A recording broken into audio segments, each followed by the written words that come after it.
જંબુસરના સામોજ ગામમાં પતિ પત્ની વચ્ચેના વિવાદનો કરુણ અંત. જંબુસર તાલુકાના સામોજ ગામમાં આજે એક હૃદય વિદારક ઘટના સામે આવી છે.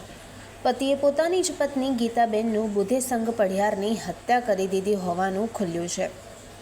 માથાના ભાગે થયેલી ગંભીર ઈજાઓને કારણે ગીતાબેનનું ઘટના સ્થળે જ કરુણ મોત નીપજ્યું. ઘટના બાદ આરોપી પતિ બુધે સંઘભાઈએ પણ ઝેરી દવા ગટગટાવીને આત્મહત્યાનો પ્રયાસ કર્યો.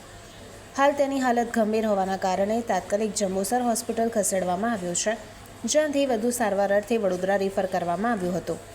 ઘટનાની જાણ થતાં જ વેડજ પોલીસ ટુકડી સ્થળ ઉપર પહોંચી ગઈ અને સમગ્ર મામલે આગળની ઊંડાણપૂર્વક તપાસ શરૂ કરી છે. હાલ પતિએ આ પગલું કેમ ભર્યું તેની ચોક્કસ માહિતી ન આવતા આગળની પોલીસ દ્વારા નજીકના લોકોના નિવેદનો લેવા માટેની તપાસ કરવામાં આવી રહી છે. ઘટનાનું સાચું કારણ બહાર આવે તે માટે પોલીસે પણ તપાસના ચક્રો ગતિમાન કર્યા છે.